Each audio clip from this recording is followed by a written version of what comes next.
Upcast, que no te lo cuenten. Escúchalo. Supe que el fútbol era demasiado pequeño para mí, que ya no bastaba con ser leyenda. Tenía que convertirme en algo más grande, en mito, en presidente. Esta no es una historia sobre política, es una historia sobre lo que pasa cuando un país confunde gloria con salvación. ¡Santiago Galán! ¡Eres eterno! ¡Gol para la historia! Dicen que el poder revela quién eres, pero hay hombres a los que el poder no revela nada, solo los desata. Nací en el campo de batalla y aquí estoy. Por fin vamos a cambiar las cosas. Vamos a devolver a España su lugar. En una noche como esta, no se debate, se sobrevive. Porque este país se mide no por cómo trata sus más ricos, sino por cómo cuida a los que más lo necesitan. En la víspera del debate más importante de una nación, un líder está dispuesto a quemarlo todo. ¡Seguridad! ¡Llévense a Raquel ya! ¡Lo tenéis todo grabado! Somos dinamita. Somos inevitables. Una ficción sonora de Joan Prats protagonizada por Hugo Silva. El Partido del Poder, de Upcast. Disponible en las plataformas de podcasting. Bienvenidos a Ciencia y Saber. Hola, ¿qué tal? Muy buenas, ¿cómo estáis? Bienvenidos un día más a Ciencia y Saber. Soy Joan Prats y hoy vamos a hablar del cerebro, que no se agota por el estrés, se agota por el exceso de pensamiento emocional. Durante años hemos repetido una idea que hoy la neurociencia empieza a matizar con cada vez más evidencia. No es el estrés puntual lo que más desgasta al cerebro humano, sino la rumiación constante, el pensamiento emocional repetitivo que no conduce a la acción ni a la resolución. Vivimos convencidos de que estamos cansados porque nos pasan demasiadas cosas, cuando en realidad el mayor desgaste ocurre cuando esas cosas no dejan de repetirse mentalmente una y otra vez. La imagen que circula estos días en redes, dos escáneres cerebrales, uno tras una crisis aguda y otro tras un día entero de sobrepensar, es poderosa porque resume algo que millones de personas experimentan pero no saben explicar. El cerebro expuesto a una situación crítica aparece activado, incluso hiperalerta, pero estructuralmente intacto y funcional. El cerebro atrapado en el bucle mental, en cambio, aparece inflamado, fatigado, confuso, y no porque haya ocurrido algo grave fuera, sino porque no deja de ocurrir lo mismo dentro. Este matiz es clave. El cerebro está preparado para soportar impactos intensos y breves. No está preparado para la repetición constante de emociones sin salida. Desde el punto de vista fisiológico, el estrés no es el enemigo. Es un mecanismo de supervivencia refinado por millones de años de evolución. Cuando el organismo detecta una amenaza real, se activa el eje hipotálamo-hipófisis-adrenal. Se libera cortisol y adrenalina, aumenta el ritmo cardíaco, se estrecha el foco atencional y se prioriza la acción. El cuerpo se prepara para hacer algo. Numerosos estudios muestran que tras un episodio de estrés agudo, el cuerpo y el cerebro regresan relativamente rápido a la homeostasis. El sistema se activa, responde y se apaga. El problema aparece cuando no hay acción ni resolución, cuando la amenaza no es externa sino mental, difusa y persistente, y cuando el cerebro no recibe la señal de que el peligro ha terminado. En 2011, un estudio publicado en el Proceedings of the National Academy of Science reveló que el cerebro humano pasa cerca del 47% del tiempo divagando. Y lo más relevante no fue solo ese porcentaje, sino la conclusión asociada. Cuanto más divaga la mente, peor se siente la persona, independientemente de lo que esté haciendo en ese momento. No es el evento estresante lo que agota, es el no salir nunca del evento en la cabeza. La rumiación se define como la repetición pasiva y persistente de pensamientos negativos, preocupaciones o escenas emocionales sin llegar a una solución práctica. No es reflexión profunda ni análisis estratégico, es un bucle, es giro mental.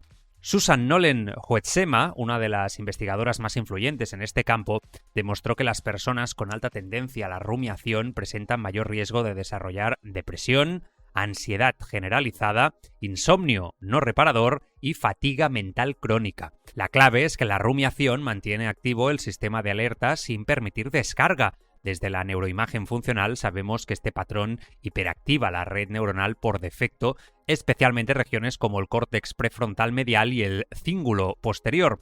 Esta red es fundamental para la autoconciencia y la narrativa personal, pero cuando domina de forma continua, impide el descanso cognitivo y la recuperación mental. El cerebro nunca apaga y un cerebro que no descansa no se recupera, aunque duerma 8 o 9 horas cada noche. Aquí está la distinción que suele pasarse por alto. Pensar no cansa al cerebro. Pensar emocionalmente sin avanzar, sí. El pensamiento resolutivo activa circuitos ejecutivos, planificación, toma de decisiones, evaluación de opciones y acción. Tiene un inicio, un proceso y un final. Produce cierre.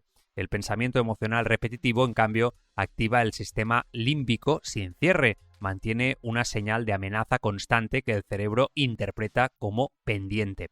Un estudio publicado en 2015 en Nature Neuroscience mostró que la activación prolongada de la amígdala, el núcleo central del procesamiento emocional, se correlaciona con niveles elevados de cortisol basal y con síntomas claros de agotamiento mental, incluso en ausencia de estresores externos objetivos. Es decir, puedes estar físicamente a salvo, tener la vida en orden y aún así estar profundamente exhausto por dentro. El ejemplo de la joven médica que dormía 9 horas cada noche y aún así se sentía agotada no es una anécdota aislada. Es el retrato clínico de una época marcada por la hiperexigencia mental. Cuando se analizó su día cognitivo, se observó que aproximadamente el 70% de su tiempo mental estaba ocupado por micropreocupaciones, por ejemplo, ensayar conversaciones futuras, anticipar errores, revisar escenas pasadas, reescribir diálogos, imaginar escenarios alternativos, etc. Ninguna de estas actividades implicaba acción real ni resolución concreta. Desde el punto de vista cerebral, esto equivale a mantener el sistema de alerta encendido durante todo el día sin permitir descarga. El cerebro no entra en reposo profundo porque interpreta que la amenaza sigue activa aunque no exista físicamente. Como resumió el neurólogo que la evaluó, la rumiación es estrés sin resolución. Aunque el término inflamación cerebral se utiliza a veces de forma metafórica en divulgación, la investigación científica empieza a mostrar correlaciones reales entre estrés cognitivo crónico y marcadores inflamatorios. Un metaanálisis publicado en Biological Psychiatry relacionó la rumiación persistente con niveles elevados de citoquinas proinflamatorias como la interleucina-6. Estas sustancias no solo afectan al cuerpo, sino que alternan la neurotransmisión, reducen la motivación, afectan a la claridad mental y aumentan la sensación subjetiva de agotamiento.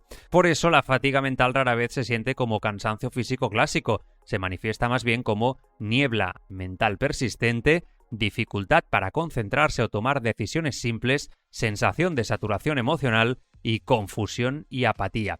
No estás cansado, estás saturado. Dormir es necesario, pero no es suficiente. El sueño repara tejidos, consolida memoria y regula hormonas, pero no desactiva por sí solo patrones cognitivos aprendidos. Si el cerebro entra en la noche con el sistema de alerta encendido, el cuerpo puede recuperarse, pero el equilibrio mental no se restablece por completo. Estudios sobre insomnio cognitivo muestran que muchas personas duermen el número de horas recomendado, pero no alcanzan fases profundas y reparadoras debido a la hiperactivación prefrontal y al pensamiento anticipatorio nocturno. El problema no es únicamente la falta de descanso, es la ausencia de silencio mental. La neurociencia es clara en un punto fundamental. No se trata de pensar menos, sino de cambiar el tipo de pensamiento y la relación con él.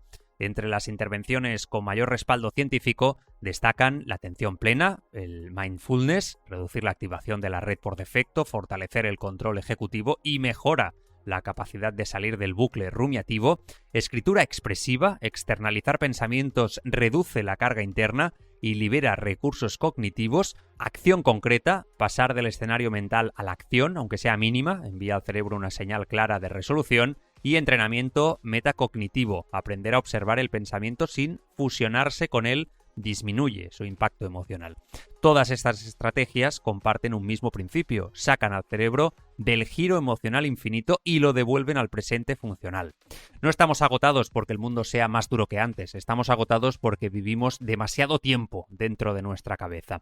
El cerebro humano tolera crisis, presión, incertidumbre y desafíos intensos. Está diseñado para responder, adaptarse y recuperarse. Lo que no tolera es la repetición infinita de emociones no resueltas, la amenaza que nunca se cierra. El estrés pasa, el pensamiento emocional sin fin se queda. Y es ahí, en ese bucle silencioso, donde empieza el verdadero agotamiento mental. Mañana más, Ciencia y Saber.